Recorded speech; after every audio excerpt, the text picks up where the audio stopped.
Hello दोस्तों, मैं मुकेश कुमार। मेरे यूट्यूब चैनल एमएमएससी में आप सभी का स्वागत है। दोस्तों, आज हम बात करेंगे कि सीटेट क्या होता है। इसको कुछ लोग सीटीईटी भी बोलते हैं और कुछ लोग इसे सीटेट बोलते हैं। तो सबसे पहली बात, सीटेट का फुल फॉर्म होता है central teacher eligibility test. Central teacher eligibility test होता है।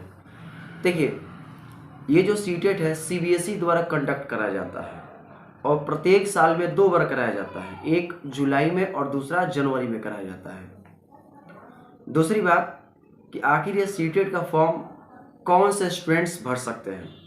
तो सबसे पहली बात, सीटेट का फॉर्म फिलअप करने के लिए बीएड और डीएलएड की डिग्री होनी चाहिए। जो डीएलएड किए होंगे इंटर के बाद वो केवल 1 to 5 के लिए सीटेट का फॉर्म भर सकते हैं। जो ग्रेजुएशन के बाद डीएलएड किए होंगे वो 1 to 5 और 6 to 8 तक के लिए वो सीटेट का फॉर्म अप्लाई कर सकते हैं। जो बीएड किए होंगे वो 6 to 8 का फॉर्म अप्लाई कर सकते हैं। यानी जो सीटेट होता है वो क्लास 1 से लेकर क्लास 8 तक के लिए ही होता है। अब हम बात करेंगे कि जो सीटेट है, सीटेट पेपर कितना मार्क्स का होता है। तो सीटेट कुल 150 नंबर का होता है और इसमें आपको 5 सब्जेक्ट चॉइस करना होता है। कितना सब्जेक्ट?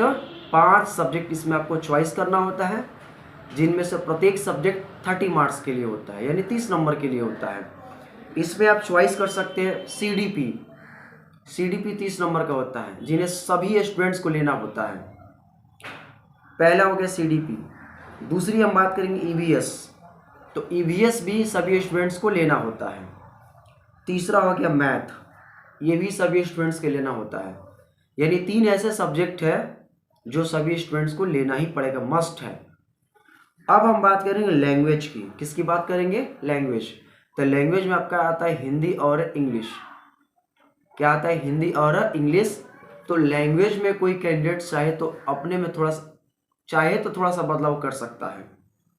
यानी अगर कोई बंगाली होगा तो वो हिंदी की जगह पर बंगाली ले सकता है, कोई तमिल होगा तो हिंदी की जगह पर वो तमिल ले सकता है, लेकिन फिर भी आपको इंग्लिश लेना पड़ेगा, ठीक है। या फिर चाहे तो आप इंग्लिश की जगह पर कोई और भी आप लैंग्वेज ले सकते हैं, जैसे हम चाहे तो संस्कृत भी ले सकते हैं। यानी जो लैंग्वेज है, लैंग्वेज आप अपने अकॉर्डिंग सेलेक्ट कर सकते हैं। तो इस तरीक़े से देखा जाए तो 5 सब्जेक्ट आपको चॉइस करना होता है।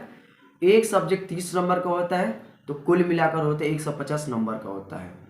अब हम बात करें कि इसमें जनरल कैटेगरी को क्वालिफाई करने के लिए कितना मार्क्स की ज़रूरत होता है। तो जनरल कैटेगरी को क्वालिफाई करने के लिए 60% चाहिए, यानी 60% यानी 15 से 90 मार्क्स आना चाहिए जनरल कैटेगरी के लिए, वो चाहे मेल हो या फिर फीमेल हो।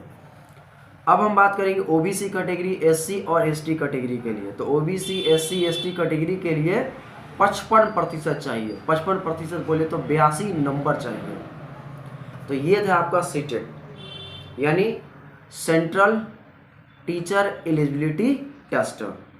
इसके बारे में और आपको कोई भी जानकारी लेना होगा तो आप कमेंट बॉक्स में कमेंट कीजिएगा। तो फ्रेंड्स, ये वीडियो आपको अच्छा लगा तो मेरे चैनल को जरूर सब्सक्राइब कीजिएगा।